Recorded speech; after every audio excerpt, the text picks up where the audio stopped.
Just busy. Hi, Larry Crabtree. Shelley's back. Good to meet you. Nice to meet you. Yeah, there's Mr. Rupo. So I think it's everybody. Because Ray's had mouth surgery. Yeah, but Rupa's not here. She did. Is she behind us? Hello. Well, you finally showed up. I was like, guys, I'm gonna be. You go from using being Where's the pregnant to being I got a new baby now. Boy, Where's the baby? he's with mom and dad. They ran late. Now that I'm not chairman, I can't play with the baby. You don't want the baby. He's with mom and dad. Thank God this time. Last time he was like melting down. Here, right here. They got their mind made up. They're gonna do it.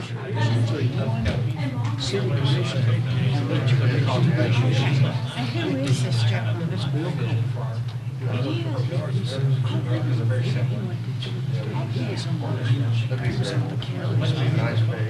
didn't even live in the city, so I didn't realize he was a county commissioner.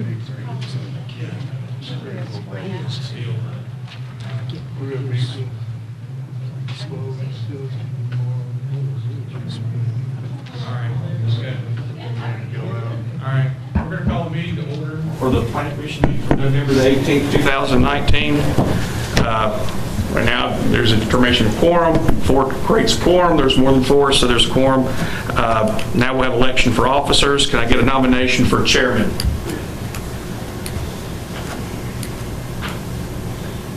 Can I nominate Chad Grimes? Okay. Second. Second. All in favor? Well, hold on. Is there any other nominations? All right. All right, go ahead with the vote. In favor, say aye. Aye. No? Chad, meeting's yours. All right. That's good. So do you finish this out or do I take over? No, sir, it's all yours. Throw you in. All right. So now we have an election for the vice chairman. Do I have any nominations?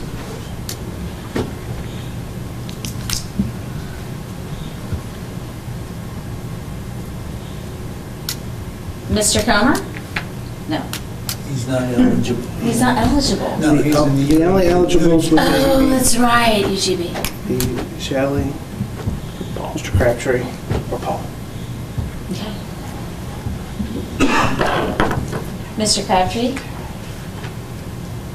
is giving me a look. Okay.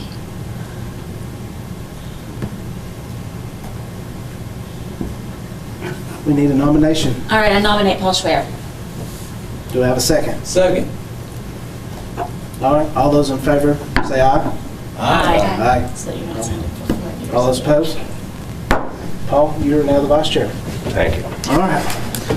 All right, so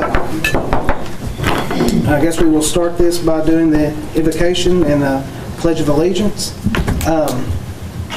If we all stand. Mr. Sperling, do you mind saying an open prayer for us? Sure. You just go step up to the mic and say an open prayer for us. Father, this is your day, your time, your community. Father, we thank you for blessing us and putting us right here at this time. We ask your blessing upon this assembly, everything that's said and done, and look forward to your blessings in the future. Father, we ask all this in Jesus' name. Amen. Amen. We'll go ahead and start. I pledge allegiance to the flag of the United States of America and to the republic for which it stands, one nation under God, indivisible, with liberty and justice for all. All right. So, y'all have been provided a copy of the minutes. If you would look over those, and once everybody is sufficient with those, I will accept the motion to approve the minutes. We'll do 2 different motions, one for the minutes on August and then the minutes from October. That's right, too. Yeah, 2 of them. So this would be for the first one, would be for August 19th. Motion for August 19th, minutes for approval. For approval. Do I have a second? Second. All right. All those in favor of the approval of the minutes of August 19th, say aye. Aye. All those opposed, like sign. Those pass. And let's approve the minutes for August 19th, or excuse me, not August 19th, October 21st.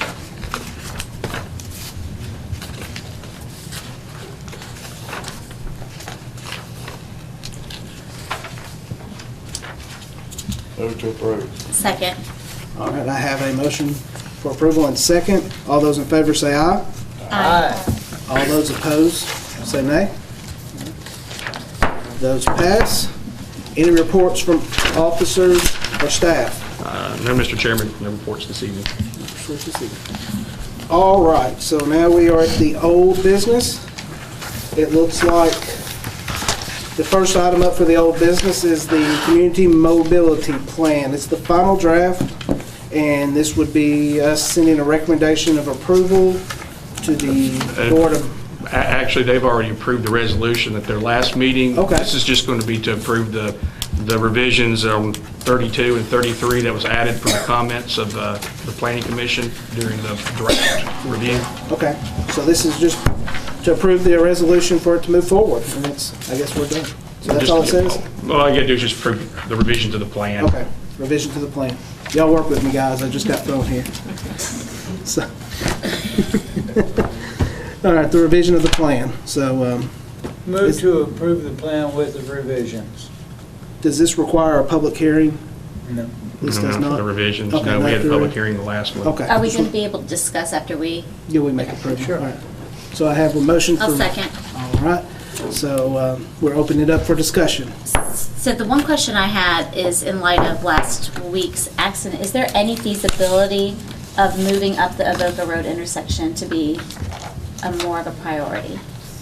It's 2027 is what it looks like it's slated in the community mobility plan for sidewalk and Avoca, Marbury through Kings Lane. That would be a good question for the city administrator. Being it's a capital project, Yeah. as far as moving it up, it would be a discussion that she would have to have Okay. with the board of mayor and aldermen. I didn't know if it was something that could be included in this plan or if like a targeted timeline could be a little bit. This plan is just mainly confined to state routes, as you know, the way it was set up. So we're not using, it's not actually applying to city roads that do not intersect with state roads. Even though it does list them on like, and shows the, like on page 9, for example, it shows like that they're expecting to put the bike lane in, right? That's the goal. I don't know if that needs to be, or could be. Another place I'm looking at is on page 11. That one was based, that was in on their plan, but that was based on the city. Okay. Our transportation Our plan. transportation plan in general, okay. So this won't affect that. Okay. Well, not on those routes, on the state routes it will. We're going to go back and take this and come back here with an amendment to the comprehensive plan reflecting Great, this. okay. All right. Okay, that clears it up for me. Any other discussion about the mobility plan? Going back to those bike lanes on the Riley Creek Road, if we're going to include Riley Creek Lindenville Road into the study, that's going to improve, that's going to increase traffic on that road in a residential area to get you to the freeway.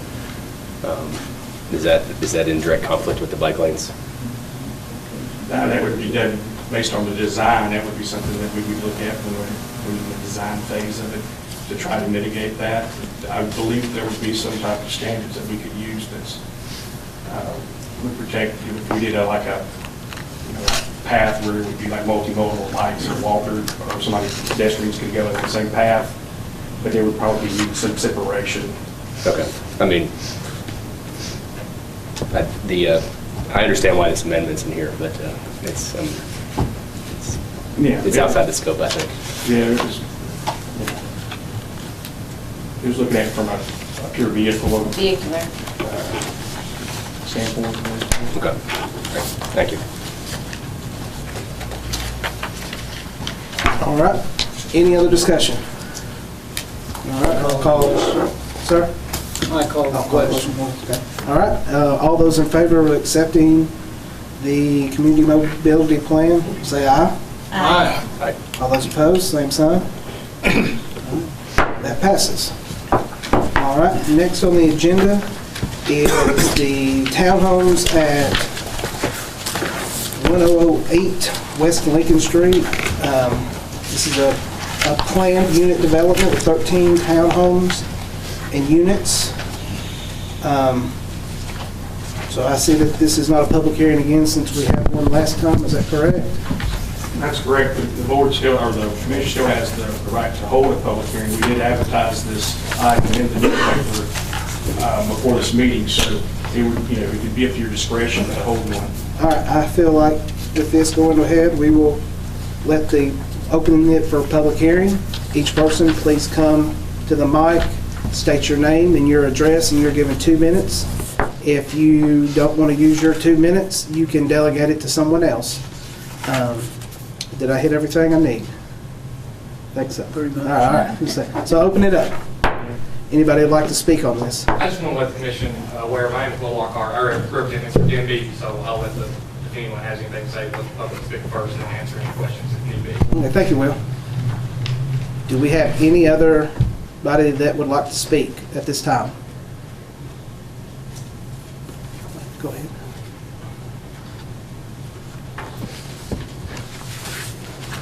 I'm Kathy Conley.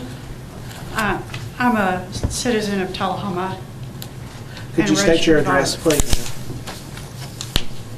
I'm sorry, Could you state your address, please? 106 Hamilton Lane. Okay, thank you. I've had an opportunity to look at the drawings that Mr. Lawson has in his office, and met with him last week with my questions, and he was very accommodating.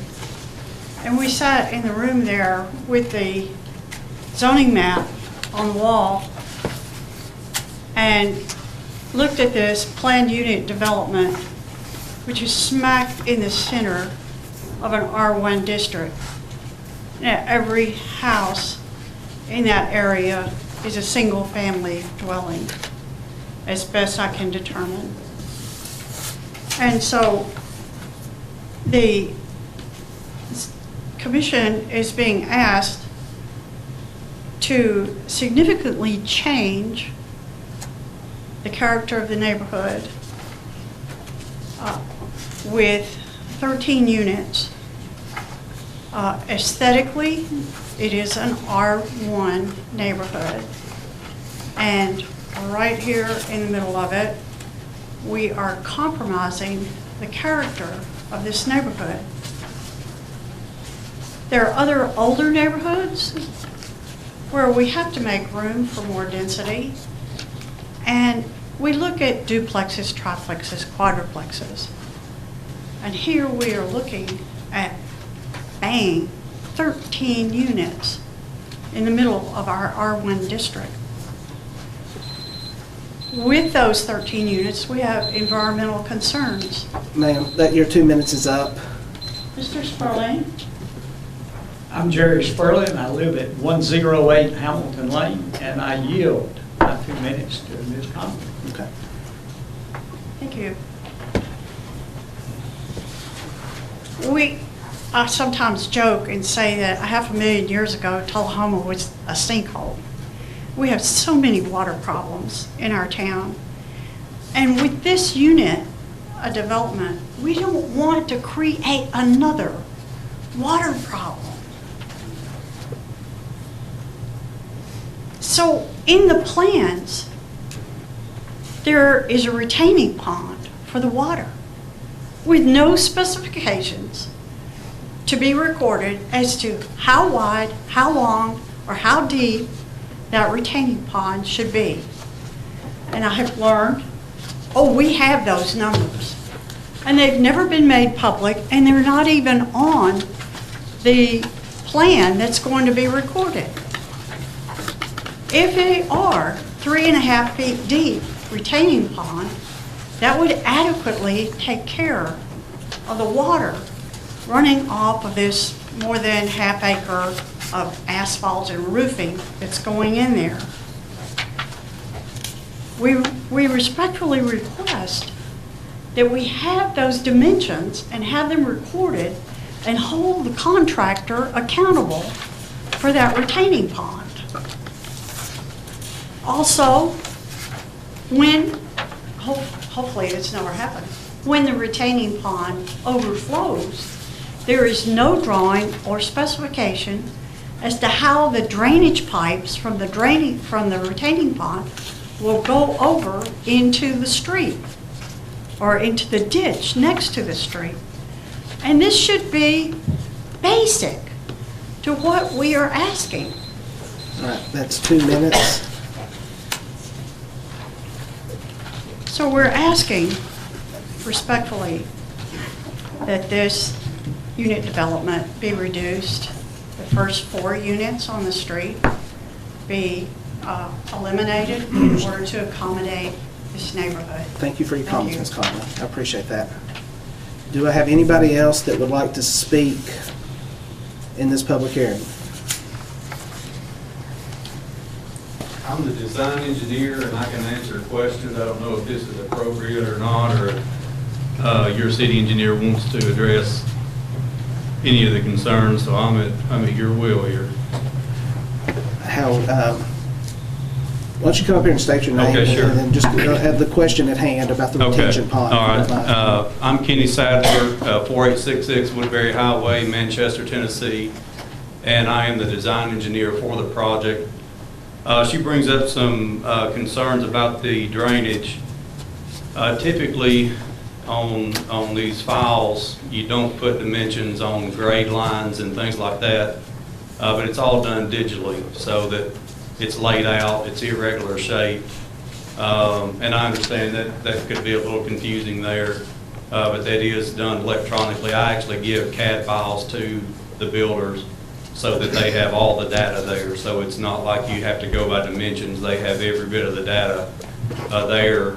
So that's done digitally like that. But with regard to the water, there is no overflow on floods because it carries the 2-year through the 100-year storm events, and it actually provides quite a reduction from what's going off of that area now. So basically, there's roughly an acre of land that drains toward the street there. And I think on the 2-year event, it's like a third of the water being released. You know, it's like I think 1.5 cubic feet per second is what's coming off that property now. And we're probably at like a 0.5 cubic foot per second. So we have a good reduction leaving this site from the use of the detention pond. It is a detention pond, not a retention pond. It doesn't hold water all the time. It just holds water back. So, Are we missing the CAD drawing from our packet? I think we had it last time. It's cut off. It's cut off because Yeah. is this one here? Okay, because I was like, I saw it on digital, but not in here. I don't know if they put that. Go back. Go back. There we go. That's the boundary survey. Yeah. Can you go back again? There it is, and I don't have that in here. That's the landscape in there. I didn't place the drainage. It was in the last month's Yeah. packet, but what in this? I could Yeah, I describe went it through from last and that looked at that. picture if you want me to. You want me to? Please. Okay. And can we, I can't see anything. Can we zoom into it if possible? Okay, so this is the street on this side, and the area out front is the detention pond, and that's where all the grade lines are. Okay. There's, up at the entrance, you see there, there's a 6-inch pipe that releases the water from the pond out into the right-of-way. Right now, everything just sheet flows out to it. So now everything is going to get collected in the detention basin. It will be released through the 6-inch pipe. And like I said, it carries the 2-year event through the 100-year storm event. So in a 100-year flood, the pond would not overtop. And does that pull water from the back area that you guys said last time? Okay, now the back area, you have basically a crown here. So the back area drains there, and there's no impact on that at all. So that's, as far as the pre versus post requirement, there's no changes back here. So whatever is going there now would continue to go there. It would not be impacted by the development. But the front area would, the front area is where the development is, and that's about an acre. There's 2 or 2.3 going this way and 1 acre coming toward the front. And this pond is here to serve the 1 acre that's going there, and it's released through a 6-inch drainage pipe out there. So it's quite a reduction from what's going there now, for sure. Do we have any other questions for Mr. Sadler? If that's the case, I will close the public hearing. And do we have a motion? Move to approve. All right, do I have a second? If we second, then we can go into We can go discussion. to discussion. Second. Okay. All right. We have a motion on the floor to approve the plan. All right. Discussion. Do we have any discussion? I do. Okay. So I have concerns with this, and I thought that last time that we had enough information to vote on it.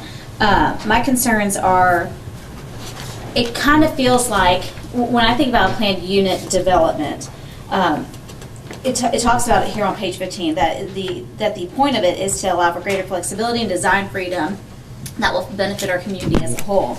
And I just don't know if that's the purpose of this, or if it's kind of trying to fit a square peg in a round hole, where that you want to put a development in, the land doesn't really fit for what you'd like to do with it, but let's figure out a way around that, if that makes sense. And I'm just concerned that I just don't know if it's really trying to improve that area of the town, if that makes sense. Not improve, but give them something that's needed. I'd be happy to speak to answer Rufus' question. Yeah, All right. thank you. So, Thank you, Will. So our answer to that is, then that's what a PUD is that nothing will fit there, but you don't want to leave just open space to do nothing with, so you give and take a little bit to get something there, to get some development, and that's why the back being open space and the front being, and the concessions were made. This is not a high-rise or 2 or 3 level. These are low-level, 1-level houses, and that's just the basis of a PUD. You're going to get some good and you're going to get some bad to make the development. And it came to me today, for example, I think the benefits are, I had a family friend of mine, graduated from Tennessee Tech, engineering degree, young kid, broke as could be, but he's got an engineering degree, gets a great job at Jacobs, and he wants to move to Tullahoma. He can't find an apartment. Right. This happened 3 months ago, or whenever he graduated. And I think that's what Mr. Denby is trying to bring. Obviously, he's a businessman, so he's not doing this, just out of the kindness of his heart, but he's working with the city to solve some of those problems. And I think that's what the PUD is, and that's what they did on the front end, to try to make the concessions on height, the size, the number, leaving some open space. And so we think this would be a benefit to Tullahoma, and go to what you mentioned is the purpose. You have to show a benefit to the city, not just putting something there completely for the sake of putting something there. But because the city's an older city, it's been in here for a while, you're going to find some spots that just don't fit. And that's why a PUD was invented, and we think this is a great opportunity for the city and Mr. Denby both to put good-looking, affordable townhomes, or not townhomes, but units in. They are townhomes to attract people to stay here. We want engineers and other people to be able to find a place instead of having to move to Manchester, where he ended up moving because he was able to find the right type of housing for that fit. So we think that's what it brings to the table. We've tried to be as transparent as possible and as helpful, talking with the commission, and it's passed all the requirements under the technical review committee. I believe Mr. Lawson give it an approval, up to your discretion, obviously. So we just asked to be passed, and be happy to answer any other questions that you may have. So is that the intent, is to specifically market it to young professionals? I do not know the price. I can't answer the question on the price point, what it's going to be, but obviously newer housing is going to be nicer normally than the older stuff. So I think that would make sense for people that were looking in that area to do it, and as well for family members as well. I mean, if you look at that market, I just moved from 102 Westwood, which is 2 streets down, or 3 streets down from that on the right. That's a different area with housing prices. where you can get reasonable mortgages. So, you know, if a mortgage and a rent's going to match closely to a house is over there, you know, I think that is the purpose of the house. I don't think they're trying to change what the neighborhoods look like. I think they're going to stay the same, if not maybe improve with the demographic coming in. I think that is the goal. So. Does anybody else have any more questions for? Yes, Mr. Chairman, I Yes, have sir. a question for Mr. Sadler concerning an issue that was brought up at the last public hearing. Okay. Mr. Sadler? That's the last time it was brought up that this was going to increase the traffic going into the west, what, is it West Side Drive there? Is it Lincoln? West Lincoln. West Lincoln. West Lincoln. Has any traffic study been done to validate that this would be within acceptable limits? Scott, do y'all have anything in your traffic plan right now? No, but I don't think that y'all submitted a traffic. No, there's no traffic study. I mean, the traffic numbers on this would be relatively low, you know, so this wouldn't be a high peak volume development here with 13 units. But I don't know what the city, what the numbers actually are from your, you know, from a traffic study. I thought y'all had a traffic. It would only be PDOT counts. Okay, It would be right. available, and there are some projections on those collector and arterials that are 10-year, 20-year Mhm. projections that are in the traffic study, but not a detailed study of that specific area. Okay, okay. But there was no study requested and none provided. But like I said, a study in this case with 13 units would be negligible, honestly, from a traffic standpoint, so. There are only 2 spaces allocated per townhome, correct? That's correct. So that's 26 vehicles. It's like 2.5. 2.5. So 39. No, Well, I'm just wait. saying, I said it. 32.5 vehicles. Does anybody else have any other questions? I have a statement and one question. Yes, sir. First of all, at the last meeting, we requested a clarification on what would be done at the back part of this property, and that has been clarified. Thank you very much to the people who worked on that to get us the clarification in writing that we asked for. The other question I have is, and it goes along with the stormwater thing that some people have talked about. Has there any thought been given to, my understanding is that the paving in this area is to be asphalt. Is that correct? For the parking lot, Yes, all of it would be concrete. concrete, Yeah. okay. It has to be asphalt or concrete one, so I think the owner has elected to go with concrete on the parking lot. The only reason I ask is because preferably from a stormwater aspect, permeable asphalt would be better, because that way the water would drain into the ground. Yeah, well, you can do, I mean, if you don't have area to do detention, you can do, you know, type of concrete, you know, also that allows water into the ground. Yeah, there is a Those- permeable yeah, concrete. Yeah, but those are in areas that you don't have an area for detention.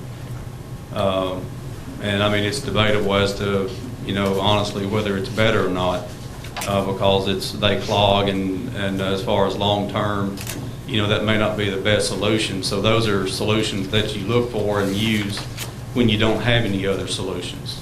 So in this case, if you can use a detention pond, it's always the way to go. If you have that, you know, availability, and we do have it here, so.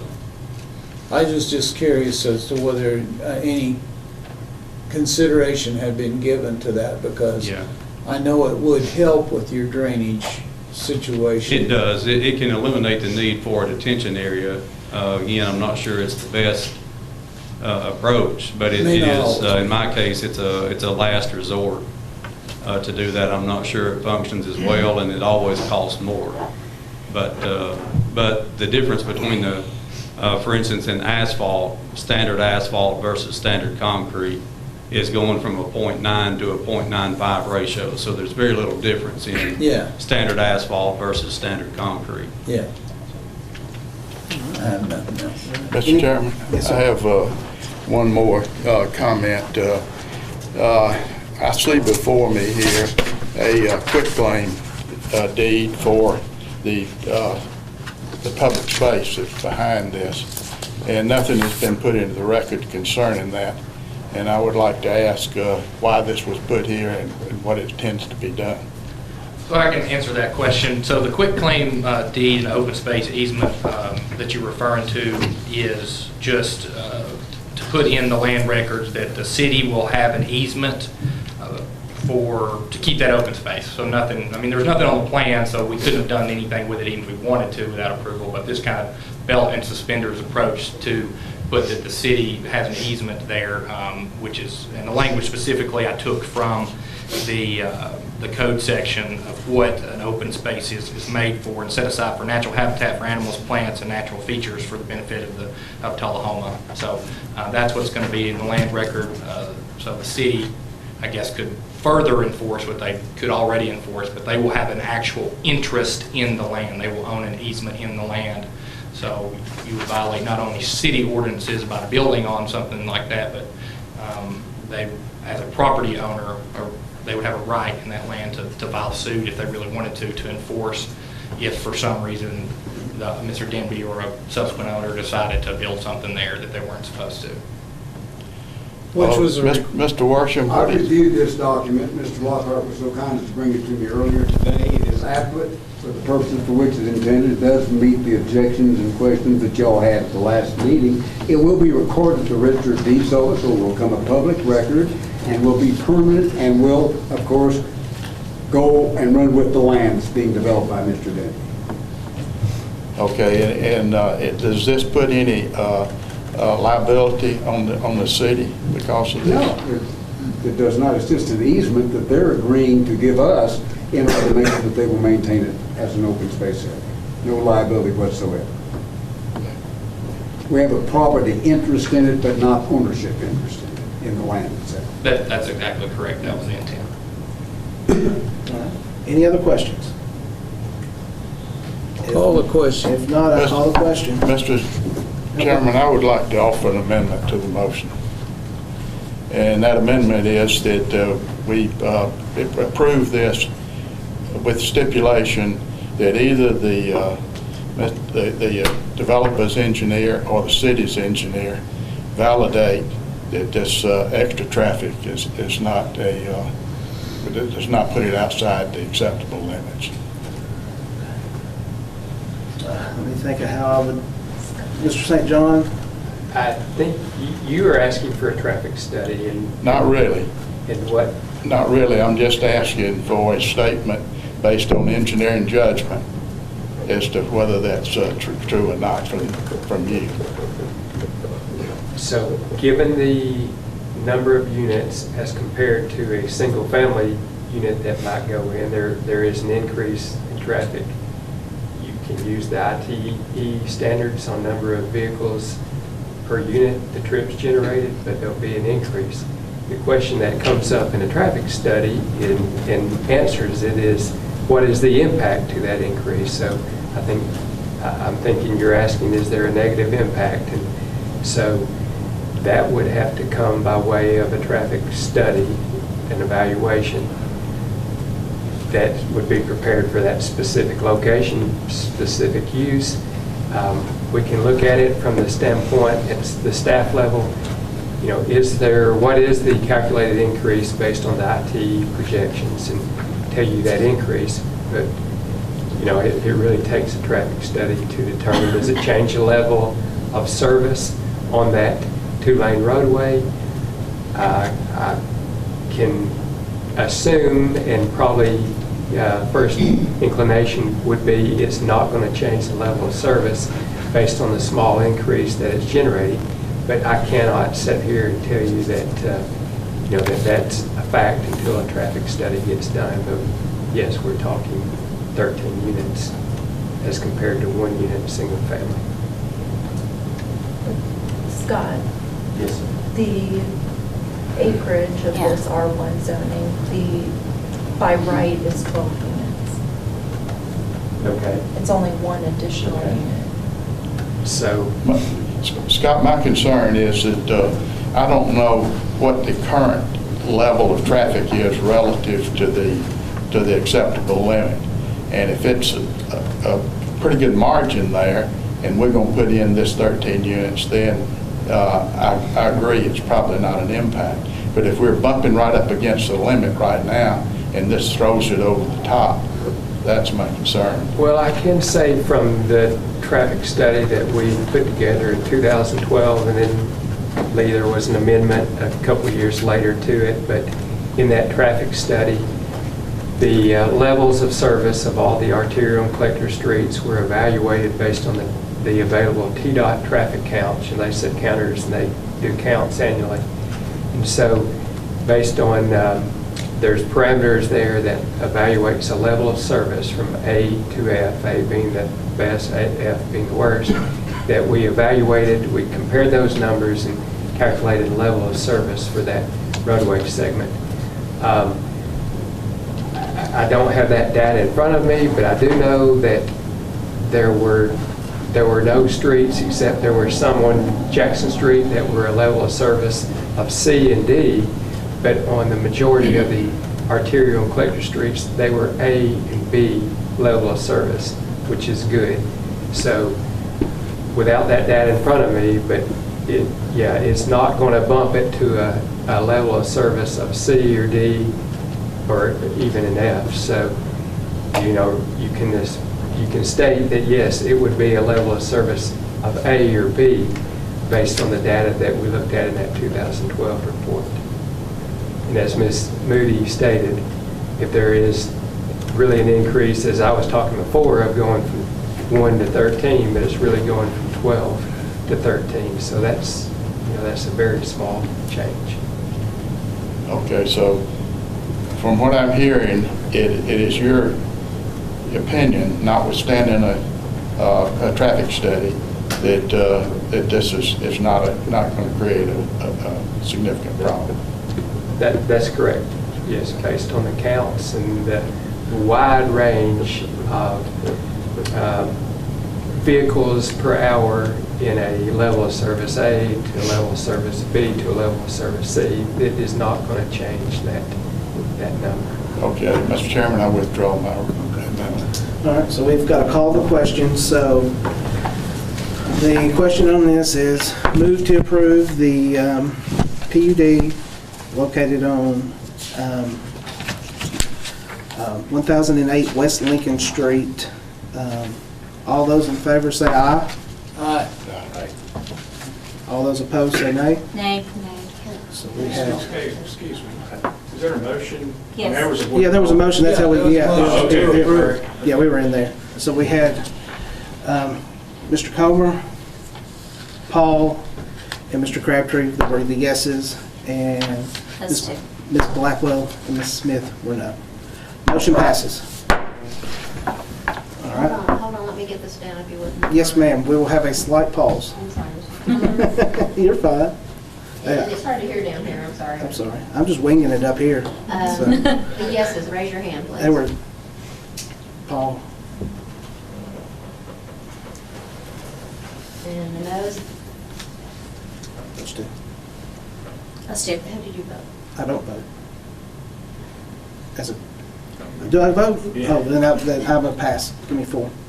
I'm sorry. I thought I didn't vote. Okay, cool. Never mind. Like I said, I'm learning on the go here. Can if you want. Okay. But when it comes to a tie, you have to vote. Okay. Okay. Cool. Like I said, thank y'all for bearing with me. Thank you all for your time. Thank y'all. All right. Are you ready, Nina? Yes, sir. Okay, cool. All right, now we open it up for new business. We have a zoning map amendment. These are public hearings. The first one is zoning map amendment 230. It's request to rezone 2 parcels along Hogan Street, address 412 North Jackson and 107 Hogan Street. The applicant is Mr. Sales. Is Mr. Sales here? No? He's not here. All right, well, I will open it up for public hearing. Anybody like to speak? All right, I will close the public hearing. All right, I'll be open to a motion. So we can just start discussion. Motion to send a favorable recommendation to the mayor, Board of Mayor and Aldermen. All right, do we have a second? I'll second that. All right. All right, open discussion. Any questions, anything for, I guess, Lee? Staff gave a favorable recommendation because it follows the land use plan that was adopted by the Board of Mayor and Aldermen. This is rezoning. They're going to combine the two lots and expand the lightning loop business onto the rear lot, 107 West Hogan. And it's from a C1 to a C2. I'm sorry, I didn't say that earlier. All right, if there's no discussion, I'll call the question. Is this not a public hearing? No, we already got out of the public hearing and made the motion. Sir? Okay, I didn't, you called for a public hearing and there was no comment. Nobody came, I closed it, and then we had a motion. No, no problem. All right, all those in favor of the zoning amendment of text from C1 to C2 at North Jackson 412 and West Hogan 107 for Mr. Sales, say aye. Aye. All those opposed? All right, motion passes. Next one on the agenda is a zoning map amendment request 231. We are changing from R1 to C2. The applicant is Mr. Jerry Rogers, and the property is located at 509 West Grundy Street. This is a public hearing, so I will open the floor up for public hearing. All right. My name is Catherine Dunward, and we own property at 512 West Grundy. Okay. It's right across the street here. What is technically a C2? I mean, what kind of business could possibly go in? Right now, it's a fencing company, or it used to be a fencing company, and it hasn't been open for years, so no one's really been going in. I can show you the list again if you like. Okay. Those are the uses that would be allowed in C2. Fencing, ironworks or metalworking business wouldn't be allowed in there again. So it'd have to be something, it couldn't be something industrial like that. It could be a service or retail. But it still could be automotive retail or automotive service. I mean, there is, there's still that option.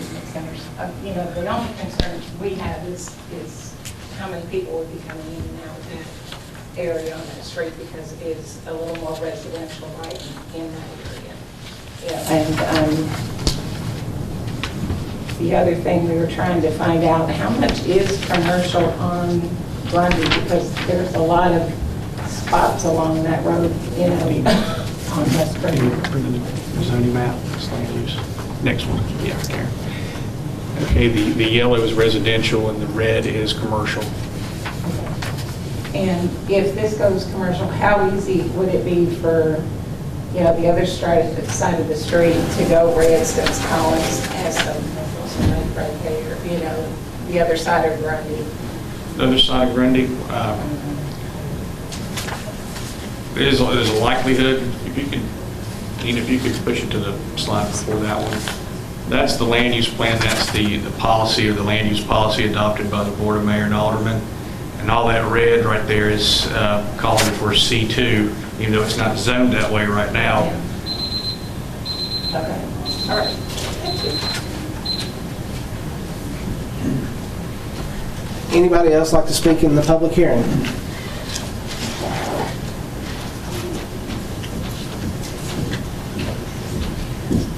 Jennifer Moody, City Administrator, also resident at 1400 Wilson Avenue. And it's unusual that I would speak to you about this item, but I feel responsible to at least point out to you a couple of things about the land use map and the land use plan. Maybe Lee can remind us the date that the comprehensive plan was last adopted? It was 2011.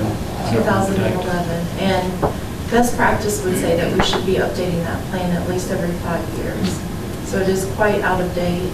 And then I asked Lee to include a map that was more zoomed out. I think it's the last page. I didn't, it's not. Oh, you didn't put it there? But it is in the packet. Okay, we will have this one. It's, So right off of page 47. 48. Page 48 of your plan. So when you zoom out,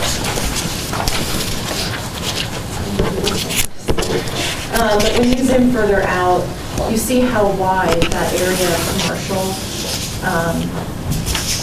how it encroaches. I obviously understand the use of commercial along a major corridor, Lincoln Street, but it goes quite a bit into a residential area. And my concern is a couple of things. Comprehensive plans are not meant to follow parcel lines.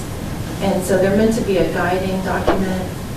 And I think that this is a neighborhood that we should consider. There's a lot of existing residential.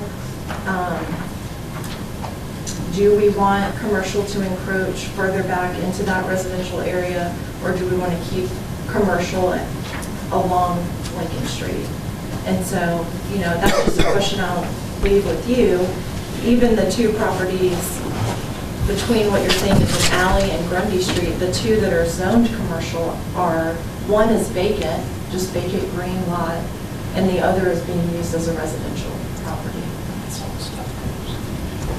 Can we ask you a question? Is it now, though, used as a commercial property? Isn't it now a commercial, like a non-conforming commercial Actually, property? I think it's been vacant for 3 years, so. So it's lost its non-conforming So it's lost its status. non-conforming status, that was my question, okay. Can you go into detail on that? You have a business that's in a residential zone and it's considered non-conforming.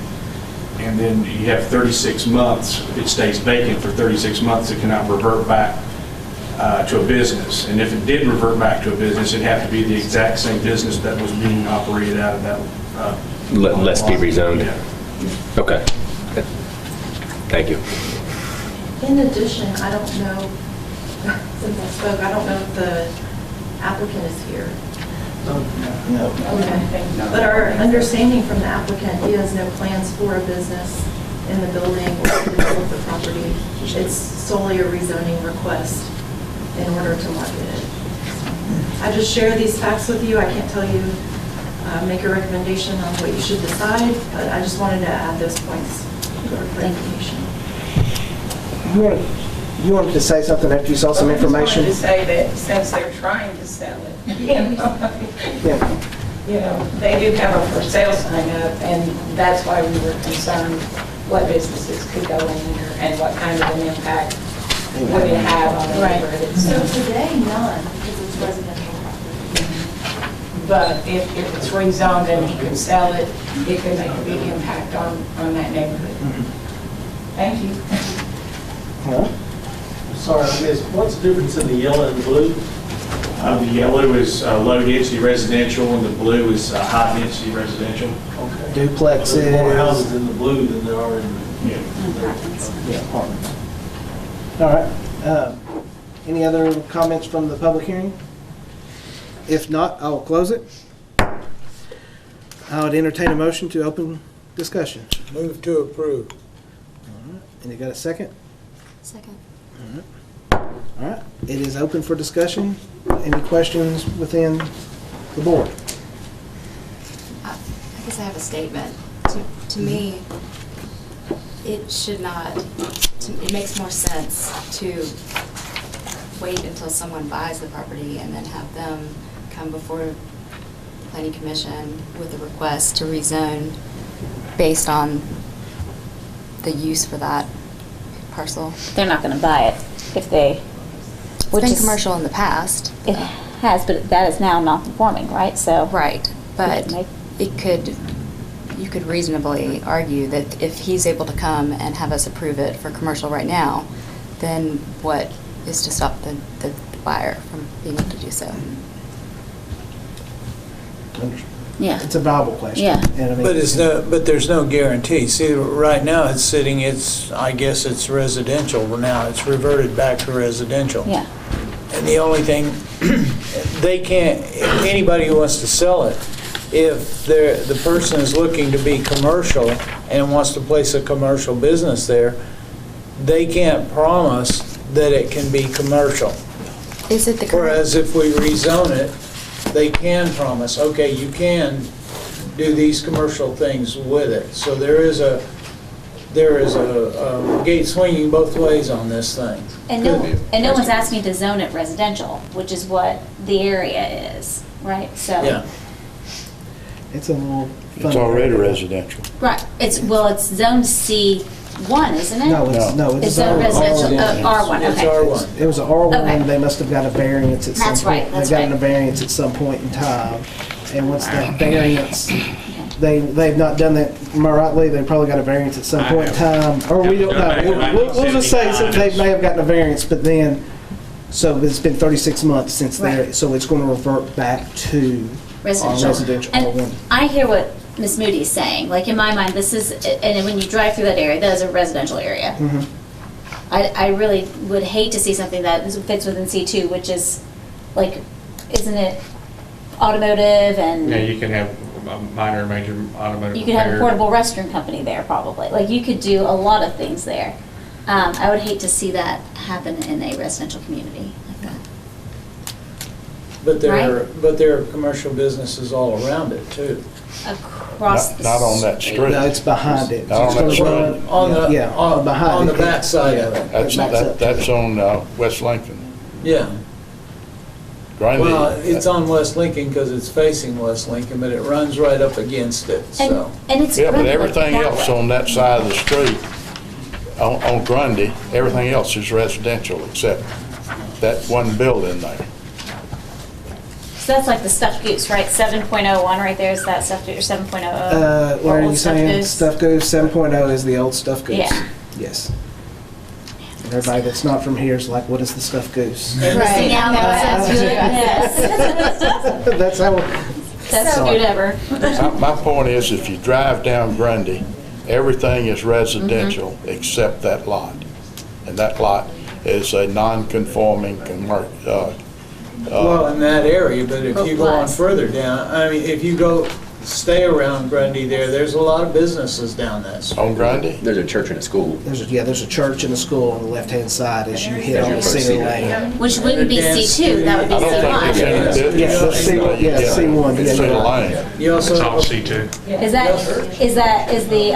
Is the school, like Muse Montessori's right there and, Can you go back to the? it's on the corner. yeah. It's on the corner. You can't see it, but Oh, yeah, the dance studio. the stuff along Cedar Lane is C2. You can't see it because I put a legend on the map. The church is zoned R1, but churches are allowed in R1s by condition. They Right. can get a conditional use permit to put in there. American City Bank banks up to I that. believe there's a business on the Oh, one it's that not says, American City anymore, it's First Bankers. yeah. But that's the, It Sorry, doesn't. Chad, I don't know that one. Where is it? Right Does there. anybody know, would the One of those. past commercial use there be considered a brownfield by any chance? Would there be any restrictions on building a house if you wanted to use it for residential? I don't That's a think question so. for Lee, has to use. It was a That'd be fencing illegal. company. Lee, is there any issues with building a house on it at the point, at where it is right now? Like, because there's a commercial building on it? Would it possibly be a brownfield, or would there be any issues with obtaining a residential permit if you wanted to build? Build a house on the same lot with a commercial building. No, No, if you bought tear the house down now- that. Tear it down and build it? Well, yeah, Decided you could do that, yes, that would, I mean, if you was gonna build a single-family home. Okay, I just didn't know if there would be any problems with the property being, The past use of the the past property. use inhibiting. What's a using, brownfield? Commercial use that could be considered to have had It could be impacted involved with the. EPA or any such thing like It that. could be a Okay. parking lot, or just sometimes there can be contaminants to the land, Yep. and so those contaminants would And it is paved. inhibit the I would ability say the to only thing build about on building it. is asbestos, and that would have to be a state permit and encapsulate it, and pull it all out of there, and Right. I don't think they were doing So anything with. it would be hard to sell it as a residential property.